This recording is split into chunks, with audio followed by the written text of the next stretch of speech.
ونستعينه ونؤمن به ونتوكل عليه ونعوذ بالله من شرور أنفسنا ومن سيئات أعمالنا من يهده الله فلا مضل له ومن يضلله فلا هادي له وأشهد أن لا إله إلا الله وحده لا شريك له وأشهد أن محمدا عبده ورسوله أرسله بالهدى ودين الحق ليظهره على الدين كله ولو كره المشركون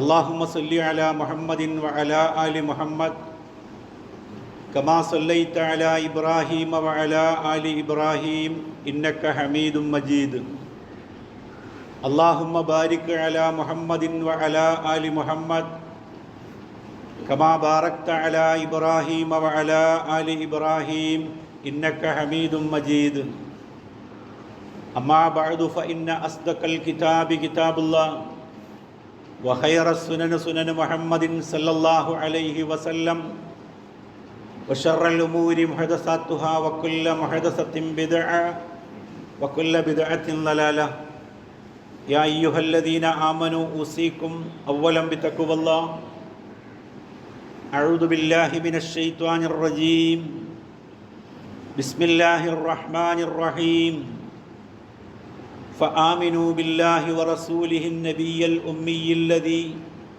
يؤمن بالله وكلماته واتبعوه لعلكم تهتدون. അള്ളാഹുവിൻ്റെ അടിമകളായ സഹോദരങ്ങളെ, അള്ളാഹുവിൻ്റെ വിധിവിലക്കുകൾ അനുസരിച്ച് ജീവിക്കാൻ എന്നെയും നിങ്ങളെയും ആദ്യമേ ഉണർത്തുകയാണ്, ഉപദേശിക്കുകയാണ്. അപ്രകാരം ജീവിച്ചു മരിക്കാൻ അള്ളാഹു നമ്മെ അനുഗ്രഹിക്കുമാറാകട്ടെ. ഷഹാദത്തിനെ സംബന്ധിച്ചാണ് നമ്മൾ സംസാരിച്ചു കൊണ്ടിരിക്കുന്നത്. ഷഹാദത്തിൻ്റെ ആദ്യ ഭാഗം അഷ്ഹദു അല്ലാ ഇലാഹ ഇല്ലല്ലാഹ് എന്നതിനെ സംബന്ധിച്ചാണ് വിശദീകരിച്ചിട്ടുള്ളത്. 3 കാര്യങ്ങളാണ് അവിടെ നമ്മൾ പറയാൻ ശ്രമിച്ചു പോകുന്നത്. ഒന്ന്, ഷഹാദത്ത് എന്താണ് എന്നുള്ള കൃത്യമായ അറിവ് നമുക്കുണ്ടാകണമെന്നത്. മറ്റൊന്ന്, ആ അറിവ് നമ്മുടെ കൃത്യമായ ബോധ്യത്തിൻ്റെ അടിസ്ഥാനത്തിലായിരിക്കണം. ഏതെങ്കിലും കേട്ടുകേൾവിയുടെയോ അതല്ലെങ്കിൽ ഏതെങ്കിലും കീഴ്വഴക്കത്തിൻ്റെയോ മാമൂലുകളുടെയോ പേരിലാകാൻ പാടില്ല. കൃത്യമായ ബോധ്യം അതിൻ്റെ പിന്നിലുണ്ടാകണം. ഈ കൃത്യമായ ബോധ്യവും അറിവുമുള്ള ഒരു കാര്യം ജീവിതം അതിന് സാക്ഷിയാവുക എന്നതാണ്. അങ്ങനെയാണ് നമ്മളത് പറഞ്ഞു വച്ചത്. ഇനി ഷഹാദത്തിൻ്റെ രണ്ടാമത്തെ ഭാഗം എന്ന് പറയുന്നത് അഷ്ഹദു അന്ന മുഹമ്മദ് റസൂലുള്ളാഹ് എന്നതാണ്. പ്രവാചകനിലുള്ള നമ്മുടെ വിശ്വാസവും സാക്ഷീകരണവും അർത്ഥവത്താകുമ്പോഴാണ് പ്രവാചകൻ നമുക്ക് മാതൃകയാകുന്നതും പ്രവാചകൻ്റെ അധ്യാപനങ്ങൾ നമ്മുടെ കർമ്മങ്ങൾക്ക് സുരക്ഷിതമാവുകയും നാളെ അല്ലാഹുവിങ്കൽ സ്വീകാര്യമായി തീരുകയും ചെയ്യുന്നത്. അപ്പോൾ ആ സാക്ഷീകരണം എന്ന് പറയുന്നത് അതും അർത്ഥവത്താകേണ്ടതുണ്ട്. ഞാൻ ആമുഖമായി നിങ്ങളുടെ ശ്രദ്ധയിൽ കേൾപ്പിച്ച വചനം ഖുർആനിലെ 7-ാമത്തെ അധ്യായം സൂറ അഅറാഫിലെ 158-ാമത്തെ വചനത്തിൻ്റെ അവസാന ഭാഗമാണ്. ആ വചനത്തിലൂടെ അള്ളാഹു നമ്മളോട് പറയുന്നത് ഫആമിനു ബില്ലാഹി വ റസൂലി, നിങ്ങൾ അള്ളാഹുവിലും അവൻ്റെ ദൂതനിലും വിശ്വസിക്കുവിൻ. അന്നബിയു ഉമ്മിയല്ലദീന യുഅ്മിനൂന ബില്ലാഹി വ കലിമാതിഹി, എങ്ങനെയുള്ളവനാണ് പ്രവാചകൻ? നിരക്ഷരനായ, അള്ളാഹുവിൽ വിശ്വസിക്കുകയും അള്ളാഹുവിൻ്റെ വചനങ്ങളിലും വിശ്വസിച്ചു പോരുകയും ചെയ്യുന്ന അക്ഷരജ്ഞാനമില്ലാത്ത പ്രവാചകനിൽ നിങ്ങൾ വിശ്വസിക്കുക. വത്തബിഊഹു, അദ്ദേഹത്തെ നിങ്ങൾ അനുധാവനം ചെയ്യുകയും ചെയ്യുക. ലഅല്ലക്കും തഹ്തദൂൻ, എങ്കിൽ നിങ്ങൾ നേർമാർഗം പ്രാപിക്കുന്നവരായേക്കാം. അള്ളാഹുവിലും അവൻ്റെ പ്രവാചകനിലും വിശ്വസിക്കണമെന്ന് പറഞ്ഞതിന് ശേഷം അക്ഷരജ്ഞാനമില്ലാത്ത പ്രവാചകനെ നിങ്ങൾ അനുധാവനം ചെയ്യണം എന്നുകൂടി പറഞ്ഞിരിക്കുന്നു. അപ്പോൾ വിശ്വാസം എന്ന് പറയുന്നത് കേവലം നമ്മുടെ വായകൾ കൊണ്ട്, ചുണ്ടുകൾ കൊണ്ട് അയവിറക്കുന്ന ഏതെങ്കിലും മന്ത്രോച്ചാരണമായി, അതല്ലെങ്കിൽ കേവലം ഒരു പ്രസ്താവനയായി നിലനിൽക്കേണ്ട ഒന്നല്ല. ആ പ്രവാചകൻ കൊണ്ടുവന്ന അധ്യാപനങ്ങളെ പിന്തുടരലാണ് അതുകൊണ്ട് അർത്ഥമാക്കുന്നത് എന്ന് ആ വചനത്തിലൂടെ അള്ളാഹു പറഞ്ഞിരിക്കുന്നു. ആ വചനം അവസാനിപ്പിക്കുന്നത്, അങ്ങനെ നിങ്ങൾ പിൻപറ്റുമ്പോഴാണ് നിങ്ങൾ നേർമാർഗം പ്രാപിക്കുന്നവർ ആയിത്തീരുന്നത് എന്നതാണ്. ഇതിൽ രണ്ട് കാര്യങ്ങൾ ഉൾപ്പെടുന്നുണ്ട്. ഒന്ന്, പ്രവാചകൻ സല്ലല്ലാഹു അലൈഹി വസല്ലമ കൊണ്ടുവന്ന കാര്യങ്ങളെയൊക്കെയും സത്യപ്പെടുത്തുക എന്നതാണ്. അള്ളാഹുവിൻ്റെ റസൂൽ സല്ലല്ലാഹു അലൈഹി വസല്ലമ 23 വർഷത്തെ തൻ്റെ പ്രവാചക ജീവിതത്തിൽ എന്തെല്ലാം കാര്യങ്ങളാണോ പ്രവാചകൻ പഠിപ്പിച്ചിട്ടുള്ളത്, ആ പഠിപ്പിച്ച സംഗതികളൊക്കെയും സത്യപ്പെടുത്തുക എന്നത് ഇതിൻ്റെ ഒരു ഭാഗമാണ്. ഖുർആനിലെ 59-ാമത്തെ അധ്യായം സൂറ ഹശ്റിലെ 7-ാമത്തെ വചനത്തിൽ അള്ളാഹു അത് വളരെ വ്യക്തമായി പറഞ്ഞിരിക്കുന്നു. വമാ ആതാക്കുമുർ റസൂലു ഫഹുദൂഹ്, അള്ളാഹുവിൻ്റെ റസൂൽ എന്താണോ നിങ്ങൾക്ക് കൊണ്ടുവന്നത്, ആ കൊണ്ടുവന്നതിനെ നിങ്ങൾ സ്വീകരിച്ചു കൊള്ളുക. വമാ നഹാക്കും അൻഹു ഫൻതഹു, എന്താണോ അവിടെ നിന്ന് നിങ്ങളോട് വിരോധിച്ചത്, ആ വിരോധിച്ചതിനെ നിങ്ങൾ വർജിക്കുകയും ചെയ്യുക. പ്രവാചകൻ കൊണ്ടുവന്നതിനെ ഒരു കലവറയില്ലാതെ സ്വീകരിക്കലും പ്രവാചകൻ വിരോധിച്ചതിനെ എല്ലാം വിരോധിക്കുക എന്നതും ഒഴിവാക്കുക എന്നതും ആ സാക്ഷീകരണത്തിൻ്റെ ഒന്നാമത്തെ ഭാഗമാണ്. പ്രവാചകനെ സത്യപ്പെടുത്തുന്നതിൻ്റെ ഭാഗമാണ്. അങ്ങനെയായിരിക്കണം വിശ്വാസം എന്ന് പറയുന്നത്.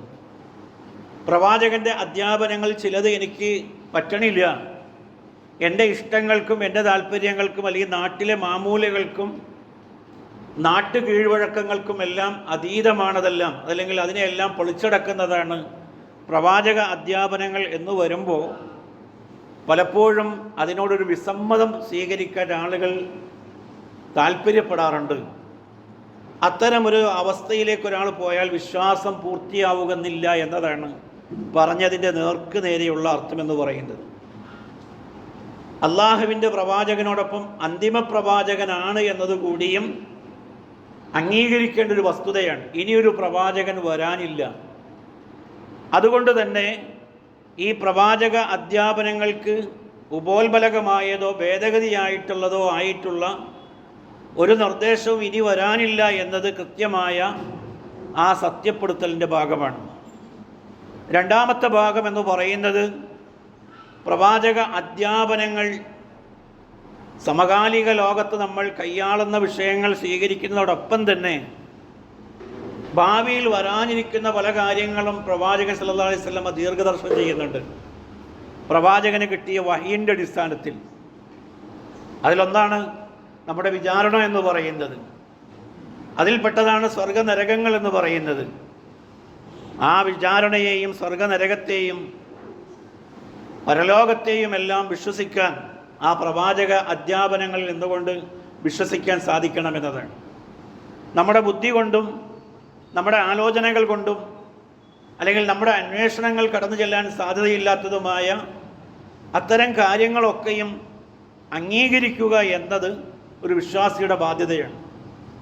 അള്ളാഹുവിൻ്റെ റസൂൽ സല്ലല്ലാഹു അലൈഹി വസല്ലമ തൻ്റെ ജീവിതകാലത്ത് പ്രവാചകൻ മക്കയിൽ നിന്ന് ബൈത്തുൽ മുഖദ്ദസിലേക്കൊരു യാപ്രയാണം നടത്തി ഇസ്രാ ചെയ്തു എന്നും പിന്നീട് പ്രവാചകൻ അവിടെ നിന്ന് 7 ആകാശങ്ങളിലേക്കും കയറിപ്പോയി എന്നൊക്കെ പറഞ്ഞപ്പോൾ പ്രവാചകനിൽ വിശ്വാസം കൃത്യമായി രൂപപ്പെട്ടില്ലാത്ത ആളുകൾക്കൊരു സംശയമായി.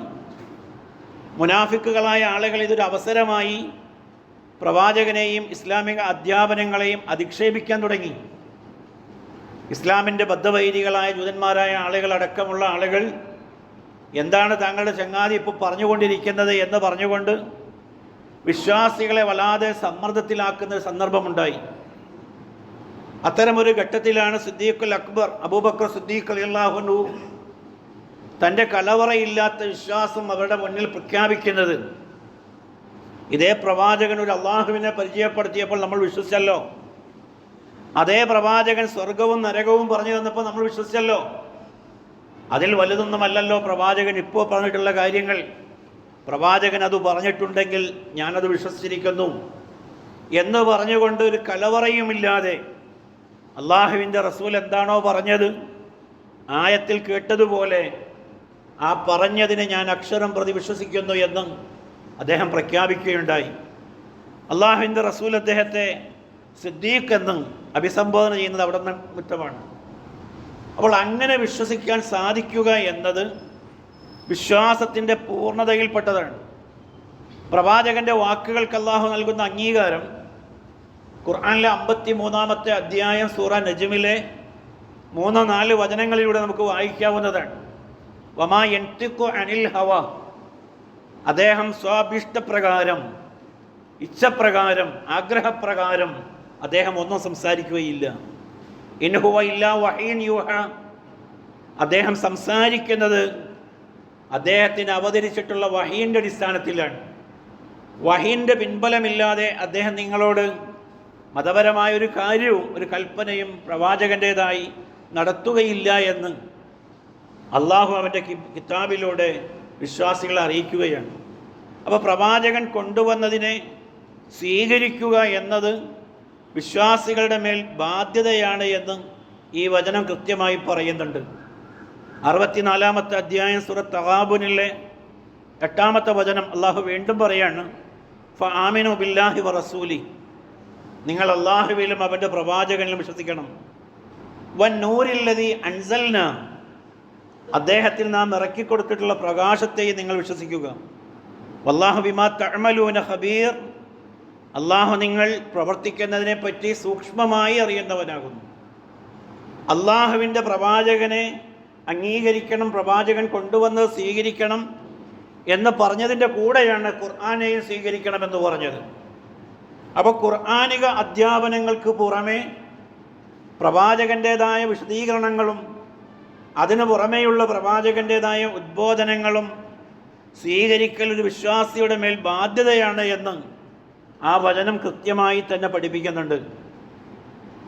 ജാഹിലിയ കാലഘട്ടത്തെ കൃത്യമായി മനസ്സിലാക്കിയവർക്കാണ് ഇസ്ലാമിനെ കൃത്യമായി ഉൾക്കൊള്ളാൻ സാധിക്കുക എന്ന് നമ്മൾ മനസ്സിലാക്കേണ്ടതുണ്ട്. പ്രവാചക വിശ്വാസത്തോടെ അല്ലാതെ പൂർണ്ണമായും ഉൾക്കൊള്ളാതെ ഒരാളുടെ ഈമാൻ പൂർണ്ണമാവുകയില്ല. പുതിയ കാലഘട്ടത്തിൽ നമ്മൾ കേൾക്കുന്ന വിദണ്ഡമായ നേർമാർഗത്തിൽ നിന്ന് വഴിതെറ്റിക്കുന്ന മറ്റൊരു വാദമാണ് ഖുർആൻ മതി എന്നുള്ളത്. ഹദീസുകൾ നമുക്ക് നിരാകരിക്കാം. ഹദീസിൽ നല്ലതും ചീത്തയുമുണ്ട്, മക്ബൂലും ഒയറു മക്ബൂലുമുണ്ട്, സഹീഹും വഈഫുമുണ്ട്.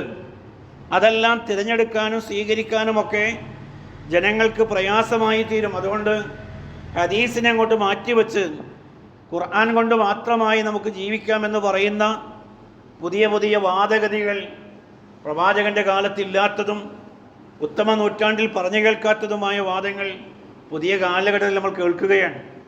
എന്നാൽ നമ്മൾ മനസ്സിലാക്കേണ്ട ഒരു കാര്യമെന്ന് പറയുന്നത്, പ്രവാചകൻ്റെ വചനങ്ങൾ സ്വീകരിക്കാതെ ഖുർആൻ പോലും നമുക്ക് സ്വീകാര്യമാവുകയില്ല. അതാണ് ആ വാദത്തിൻ്റെ ഏറ്റവും അബദ്ധമായൊരു വശമെന്ന് പറയുന്നത്. അള്ളാഹുവിൻ്റെ റസൂലിനെ ആദ്യമായി ഇറങ്ങിയ വചനം ഖുർആനിലെ 96-ാമത്തെ അധ്യായമാണ്. ഇത് 96-ാമത്തെ അധ്യായമാണ് എന്ന് ഖുർആനിൽ എവിടെയെങ്കിലും പറഞ്ഞിട്ടുണ്ടോ? പ്രവാചക അധ്യാപനങ്ങളിലാണ് അത് വിശദീകരിക്കുന്നത്. അപ്പോൾ ഖുർആനിൻ്റെ ഈ ഒരു ഓർഡർ എന്ന് പറയുന്നത്, 1-ാമത്തെ അധ്യായം അൽ ഫാത്തിഹയാണ് എന്ന് പറയുന്നത് പ്രവാചക അധ്യാപനങ്ങൾ സ്വീകരിക്കുമ്പോഴാണ് നമുക്ക് സ്വീകരിക്കാൻ കഴിയുക. ഒരാൾ പറയാണ് അതൊന്നും എനിക്ക് സ്വീകാര്യമല്ല, ഖുർആൻ മാത്രമാണ് ഞാൻ സ്വീകരിക്കുക എന്ന് പറഞ്ഞാൽ ഇന്ന് ഈ കാണുന്ന ഖുർആനിൻ്റെ അതേ രൂപത്തിൽ അയാൾക്കത് സ്വീകരിക്കാൻ നിർവാഹമില്ല എന്നാണ് പറയുന്നത്.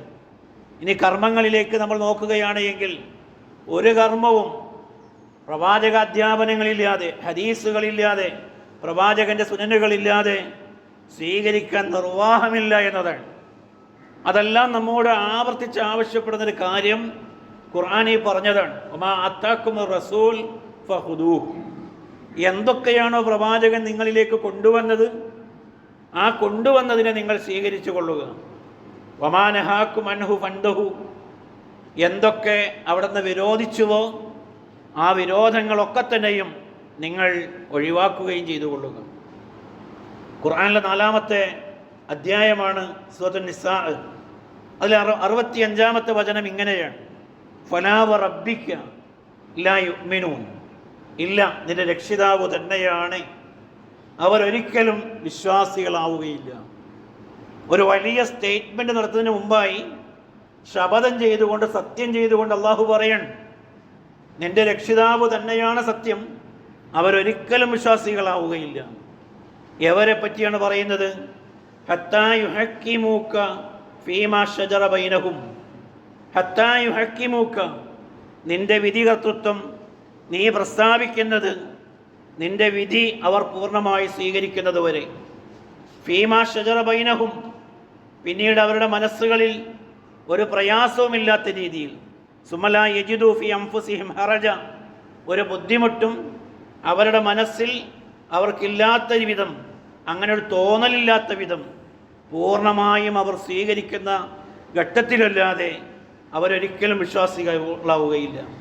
അതുതന്നെയല്ല, മിമ്മാ കളയിത്ത വയുസല്ലിമു തസ്ലീമ, നിന്റെ ആ വിധിയിൽ പൂർണ്ണമായും കീഴൊതുങ്ങുകയും, ആ പൂർണ്ണമായി കീഴൊതുങ്ങുന്നത് പൂർണ്ണമായ സമ്മതത്തോടു കൂടി അംഗീകരിക്കുകയും ചെയ്തെങ്കിലല്ലാതെ ഒരു വിധി നമ്മൾ സ്വീകരിക്കലുണ്ട്. സുപ്രീം കോടതിയുടെ ഒരു വിധി നമ്മൾ സ്വീകരിക്കുന്നു, പ്രത്യക്ഷത്തിൽ നമുക്കതൊരിക്കലും ഇഷ്ടമല്ല, നമുക്കെതിരായിട്ടുള്ള വിധിയാണ്. എങ്കിലും അതൊരു നിയമത്തെ മാനിച്ചുകൊണ്ട് നമ്മൾ സ്വീകരിക്കാറുണ്ട്. അതേപോലെ സ്വീകരിച്ചാൽ പറ്റില്ല. പൂർണ്ണമായും മനസ്സിനെ തൃപ്തമാകുന്ന രീതിയിലായിരിക്കണം ആ സ്വീകാര്യത എന്ന് പറയുന്നത്. ആ വചനത്തിൽ വളരെ കൃത്യമായി പ്രവാചകൻ്റെ അധ്യാപനങ്ങളെയും പ്രവാചകൻ നടത്തിയിട്ടുള്ള നിർദ്ദേശങ്ങളെയും പൂർണ്ണമായും ഉൾക്കൊള്ളേണ്ടതിൻ്റെ കാര്യങ്ങൾ പറയാണ്.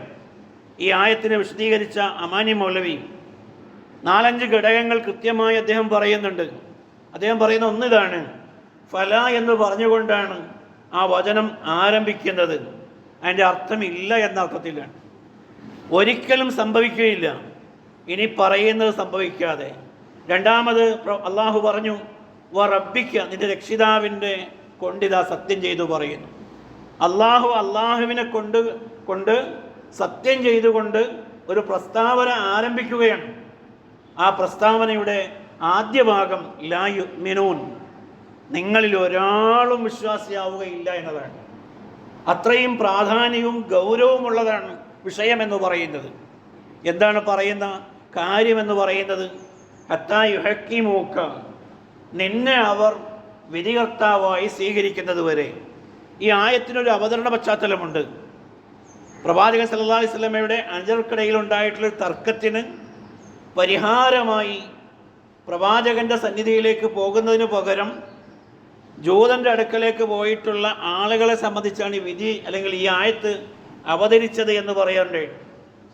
പ്രവാചകനിൽ നിന്ന് വിധി ലഭിക്കുമ്പോൾ പൂർണ്ണമായ നീതിയായിരിക്കും ഉണ്ടാവുക, അത് തനിക്ക് എതിരായി പോകുമെന്ന് അത്തരം കക്ഷികൾ ഭയപ്പെടുകയാണ്.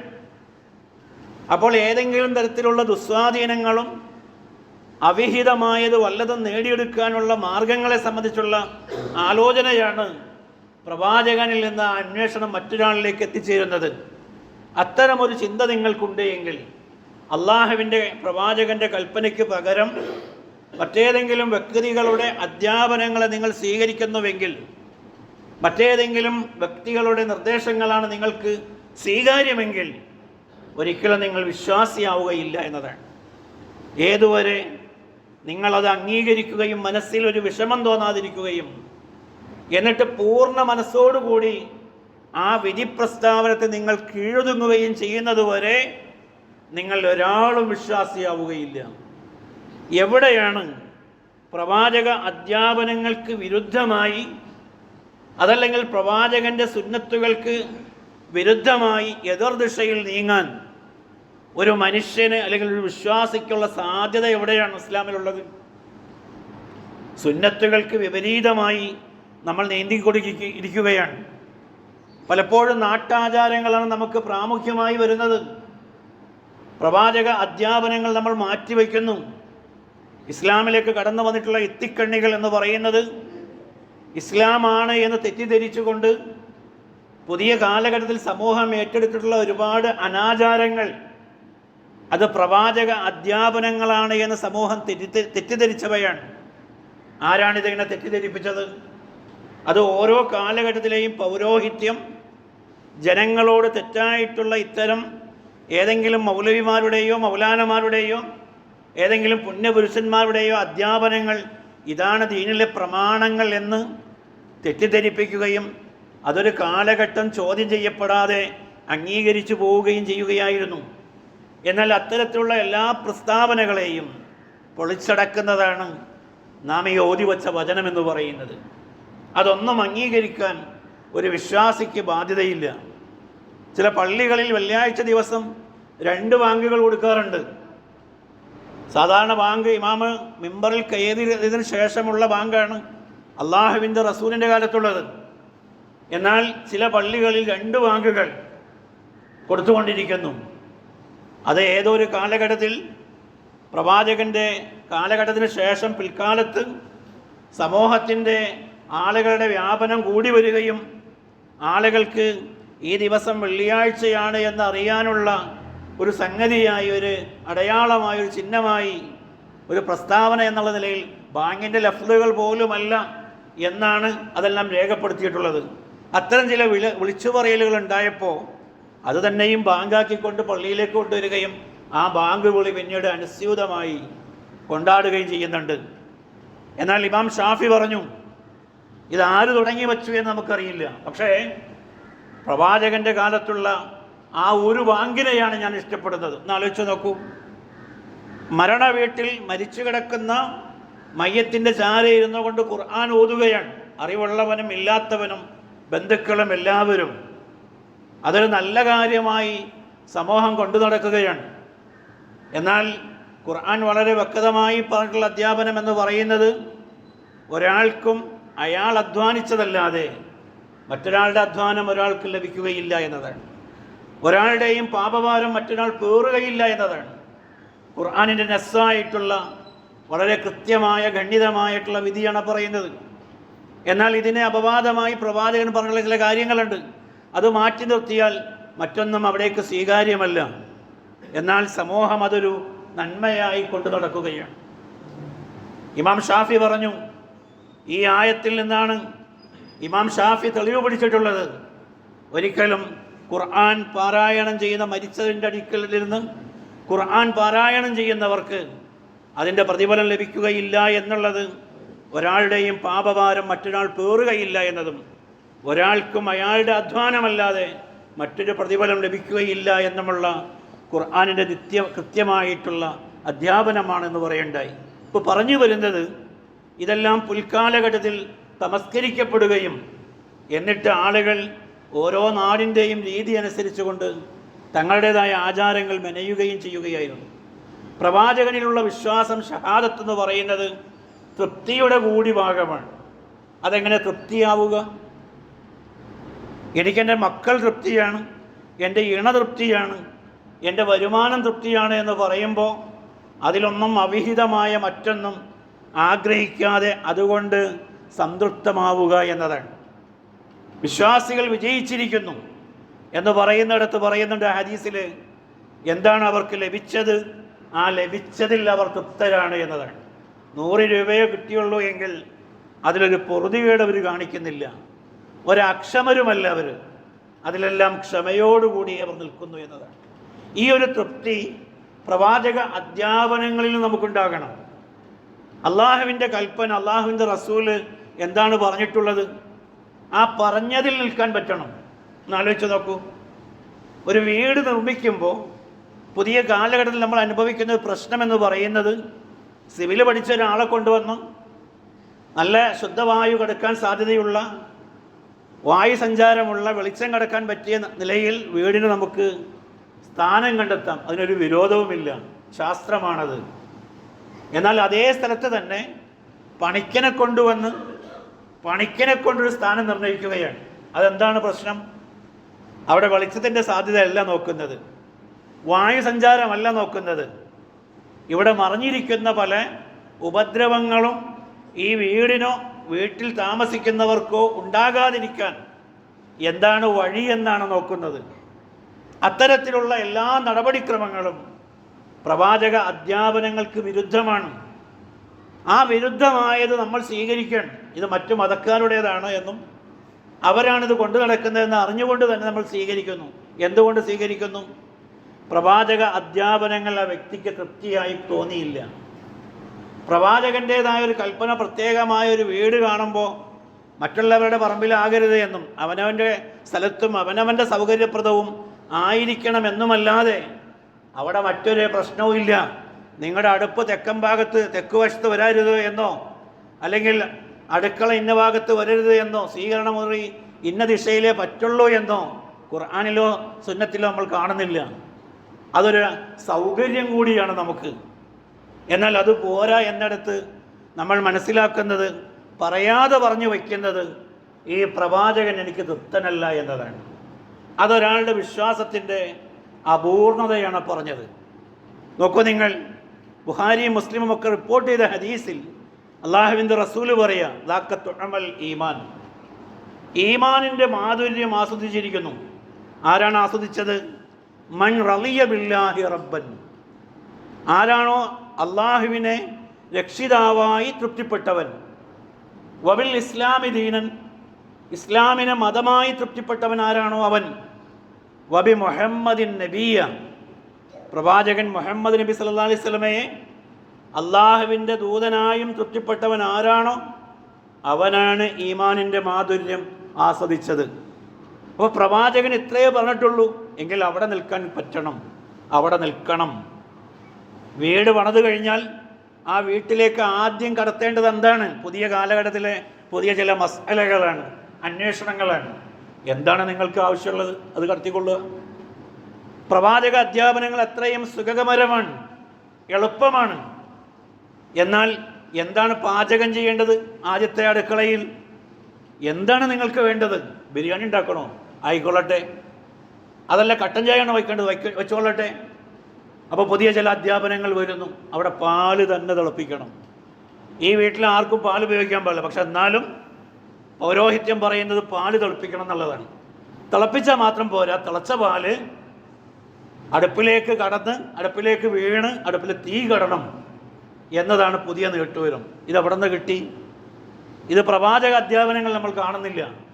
എന്നാൽ ചില സഹോദര മതങ്ങളിൽ അത്തരം ചില ഏർപ്പാടുകൾ കാണും. എന്താണ് നമ്മൾ പറയാതെ പറഞ്ഞു വയ്ക്കുന്നത്?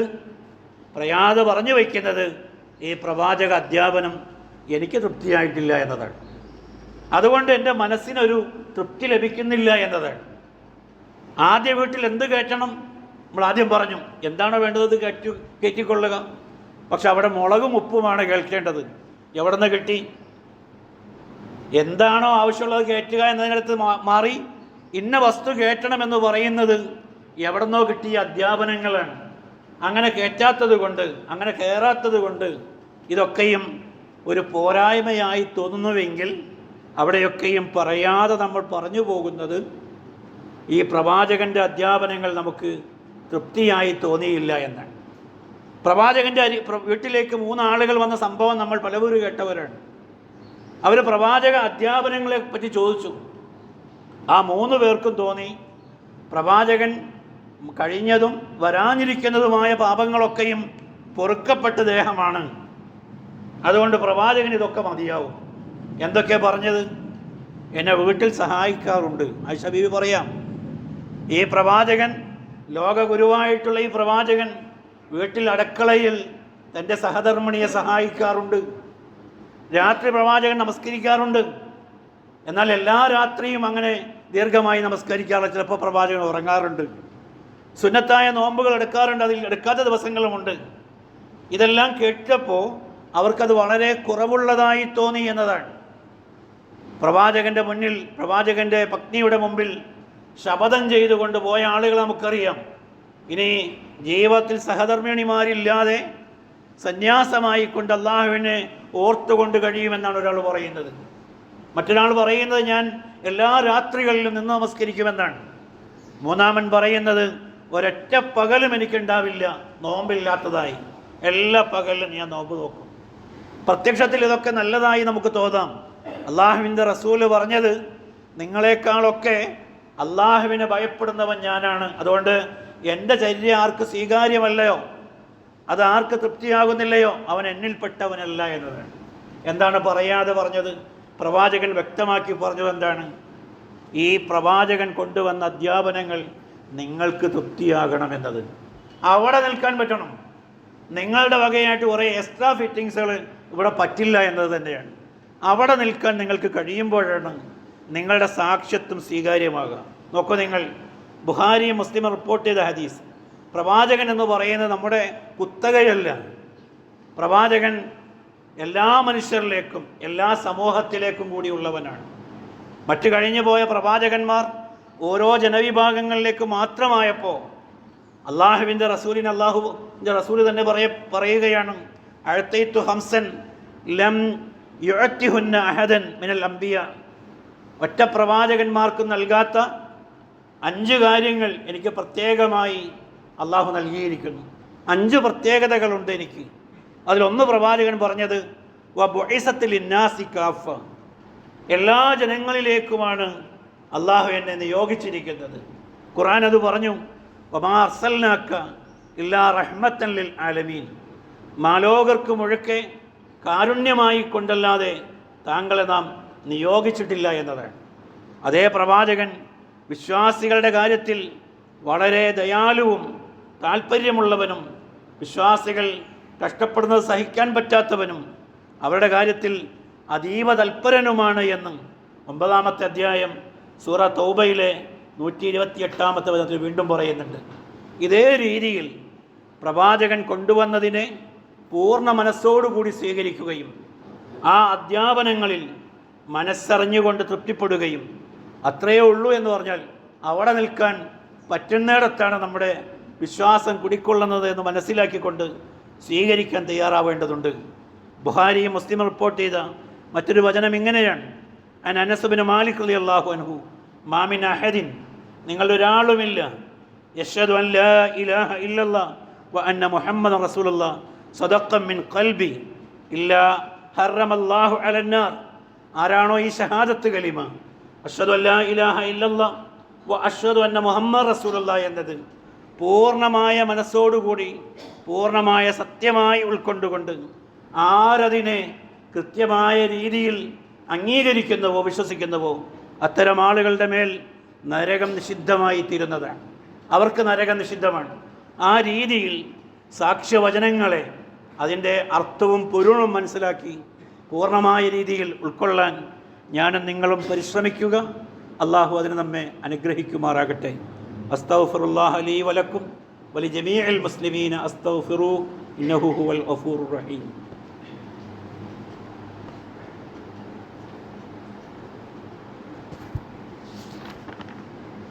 അൽഹംദുലില്ലാഹ് അസ്സലാത്തു വസ്സലാമു അലാ റസൂലില്ലാഹ് വഅലാ ആലിഹി വസഹ്ബിഹി അജ്മഈൻ.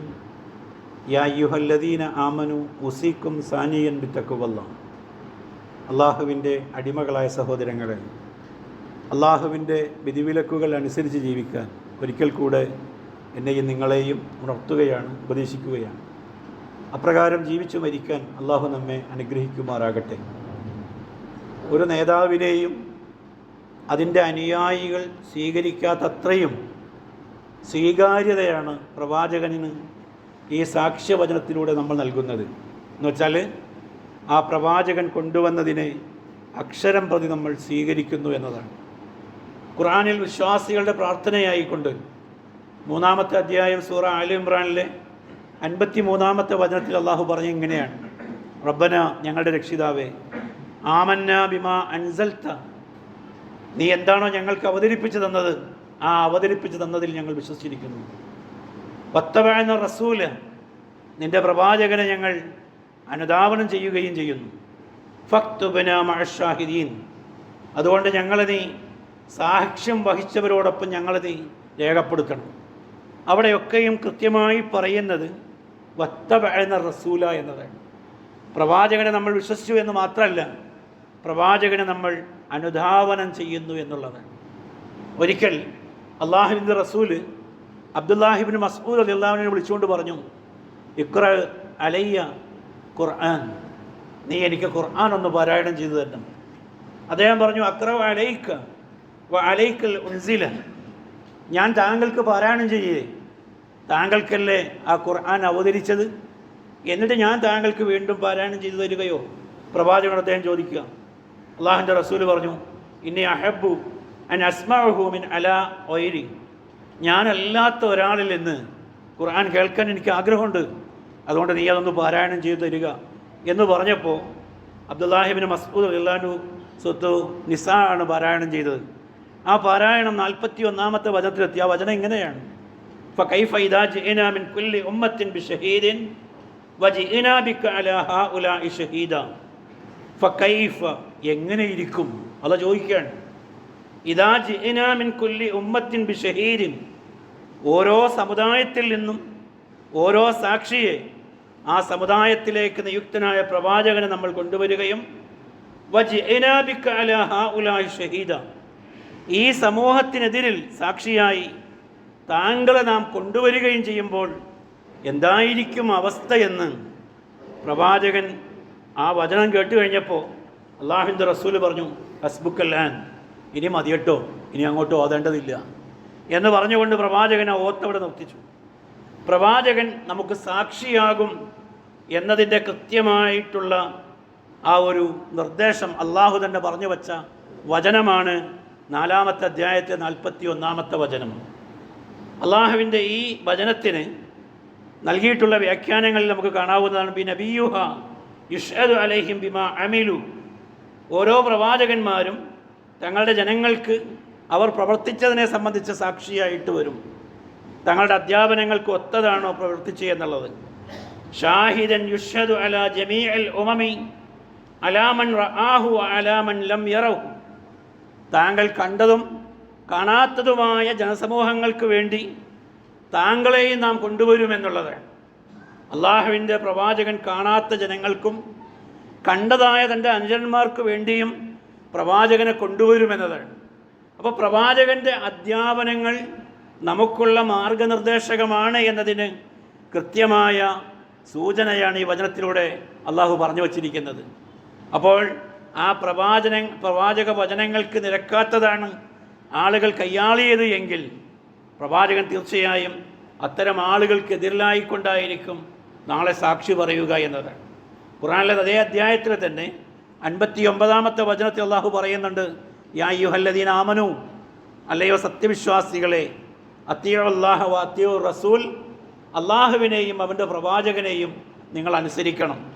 വ ഉലിൽ അംരി മിൻകും, നിങ്ങളുടെ കൈകാര്യകർത്താക്കളെയും നിങ്ങൾ അനുസരിക്കണം. നമ്മൾ പള്ളിയുടെയും സംഘടനയുടെയും നാട്ടിലെ പഞ്ചായത്തിൻ്റെയും അസംബ്ലിയുടെയും ഒക്കെ പ്രതിനിധികളായി നമ്മൾ തിരഞ്ഞെടുത്ത ആളുകൾ നല്ല കാര്യങ്ങൾ നമ്മളോട് പറഞ്ഞാൽ അവരെ അനുസരിക്കണമെന്ന് തന്നെയാണ് ഖുർആനികമായ നിർദ്ദേശമെന്ന് നമ്മൾ മനസ്സിലാക്കേണ്ടതുണ്ട്. എന്നാൽ അവിടെ ഒരു ഭേദഗതി പറയാം. ഫൈൻ തനാസഅത്തും ഫി ഷൈഇൻ, ഒരു കാര്യത്തിൽ നിങ്ങൾക്കിടയിൽ ഭിന്നതയുണ്ടായാൽ, അഭിപ്രായ വ്യത്യാസം, എങ്കിൽ ഫറുദ്ദൂഹു ഇലല്ലാഹി വറസൂൽ, ആ അഭിപ്രായ ഭിന്നതയെ നിങ്ങൾ അള്ളാഹുവിലേക്കും അവൻ്റെ പ്രവാചകനിലേക്കും മടക്കുക. ഇലല്ലാ എന്ന് പറഞ്ഞാൽ ഇലൽ ഖുർആൻ, ഖുർആനിലേക്ക് മടക്കുക എന്നതാണ്. വ റസൂൽ എന്ന് പറയുമ്പോഴോ ഇലാ സുന്നത്ത് നബി സല്ലല്ലാഹു അലൈഹി വസല്ലം, പ്രവാചകൻ്റെ ചര്യകളിലേക്ക് അത് മടക്കുക എന്നതാണ്. ഇൻ കുൻതും തുഅ്മിനൂന ബില്ലാഹ്, നിങ്ങൾ അള്ളാഹുവിലാണ് വിശ്വസിക്കുന്നത് എങ്കിൽ, വൽ യൗമിൽ ആഖിർ, നിങ്ങൾ പരലോകത്തിലാണ് വിശ്വസിക്കുന്നത് എങ്കിൽ, ദാലിക ഖൈറുൻ വ അഹ്സനു തഅ്വീല, കാര്യങ്ങളുടെ സുഖകരമായ പര്യവസാനത്തിന് അതാണ് നിങ്ങൾക്ക് ഏറ്റവും ഉത്തമമായിട്ടുള്ളത്. അവിടെ നിങ്ങൾ മാമൂലുകൾക്ക് പിന്നാലെ പോകാൻ പാടില്ല, കേട്ടുകേൾവിയുടെ പിന്നാലെ പോകാൻ പാടില്ല. അവിടെ നിങ്ങൾ അനുധാവനം ചെയ്യേണ്ടത് പ്രവാചകൻ്റെ അധ്യാപനം എന്താണ് എന്ന് മനസ്സിലാക്കി സ്വീകരിക്കലാണ്. നമുക്കറിയാം, അള്ളാഹുവിൻ്റെ റസൂൽ പ്രവാചകനായി നിയുക്തമാക്കപ്പെടുന്ന ആദ്യ കാലഘട്ടങ്ങളിൽ പ്രവാചകനും അനുചരന്മാരുമൊക്കെ തിരിഞ്ഞു നിന്ന് നമസ്കരിച്ചത് മസ്ജിദുൽ അക്സയിലേക്കായിരുന്നു. എന്നാൽ ഒരു നമസ്കാരത്തിലാണ് കിബില മാറിക്കൊണ്ടുള്ള കൽപ്പന ഉണ്ടാകുന്നത്. നോക്കൂ നിങ്ങൾ, ഖുർആൻ മാത്രമാണ് നമുക്ക് സ്വീകാര്യമാകുമെന്ന് പറയുന്ന ആളുകൾ എന്തു ചെയ്യും? പ്രവാചകൻ ആ അധ്യാപനം അവരെ കേൾപ്പിച്ചിട്ടില്ല. നമസ്കാരത്തിൽ നിന്നതുകൊണ്ട് തന്നെ പ്രവാചകൻ എന്തു ചെയ്യുന്നുണ്ട്? മസ്ജിദുൽ ഹറാമിലേക്ക് പ്രവാചകൻ തിരിയുന്നുണ്ട്. മദീന സന്ദർശിക്കുമ്പോൾ നമ്മൾ പല പള്ളികളും സന്ദർശിക്കുന്നുണ്ട്. അതിലൊരു പള്ളി മസ്ജിദുൽ ഖിബ്ലത്തൈൻ എന്നുള്ളതാണ്, 2 ഖിബ്ലയുള്ള പള്ളി എന്നാണ് അവിടെ പ്രത്യേകമായി മാർക്ക് ചെയ്തിരിക്കുന്നു. അപ്പോൾ ആദ്യം നമസ്കരിച്ച ആ നമസ്കാരത്തിൽ നിന്നുകൊണ്ട് തന്നെ 2ാമത്തെ ഖിബ്ലയിലേക്ക് പ്രവാചകൻ തിരിയുന്നു. കൂടെയുള്ള അഞ്ചന്മാർ ഒന്നാകെ തിരിയുന്നു. പ്രവാചകനെ അവർ വാക്കുകൊണ്ട് മാത്രം വിശ്വസിക്കലായിരുന്നു, പ്രവാചക അധ്യാപനങ്ങളെ കൃത്യമായി അവർ അനുധാവനം ചെയ്യലായിരുന്നു. എന്നിട്ട് അള്ളാഹു പറയാൻ നോക്കൂ, വമാ ജഅൽനൽ ഖിബ്ലത്തല്ലത്തി കുൻത അലൈഹ ഇല്ലാ ലിനഅലമ മൻ യത്തബിഉർ റസൂല മിമ്മൻ യൻഖലിബു അലാ അഖിബൈ. എന്തിനാണ് ഈ ഖിബ്ല മാറ്റം കൊണ്ടുവന്നത്? അള്ളാഹുവിൻ്റെ പ്രവാചകനെ കൃത്യമായി പിന്തുടരുന്നവർ ആരാണ് എന്ന് തിരിച്ചറിയാൻ, അതേപോലെ സ്വന്തം മടമ്പിന്മേൽ ആരാണ് തിരിഞ്ഞു പോകുക എന്നതും തിരിച്ചറിയാൻ വേണ്ടിയിട്ടാണ് ഇത്തരമൊരു പ്രക്രിയ അല്ലെങ്കിൽ ഇത്തരമൊരു സംഭവം ഉണ്ടാക്കിയത് എന്ന് അള്ളാഹു അധ്യാപനത്തിലൂടെ അറിയിക്കുകയാണ്. ഖുർആനിൽ 19 സ്ഥലങ്ങളിലാണ് അള്ളാഹുവിനെയും ദൂതനെയും അനുസരിക്കണമെന്ന് പറയുന്നത്. ആ അധ്യാപനങ്ങളൊക്കെ തന്നെയും പ്രവാചകൻ കൊണ്ടുവന്നതിനെ പൂർണ്ണമായും ഉൾക്കൊണ്ടുകൊണ്ട് സ്വീകരിക്കുക എന്ന അർത്ഥത്തിലാണ്. ആ രീതിയിൽ പ്രവാചക അധ്യാപനങ്ങളെ സ്വീകരിക്കാൻ ഞാനും നിങ്ങളും തയ്യാറാവുക. അള്ളാഹു അതിന് നമ്മെ അനുഗ്രഹിക്കും.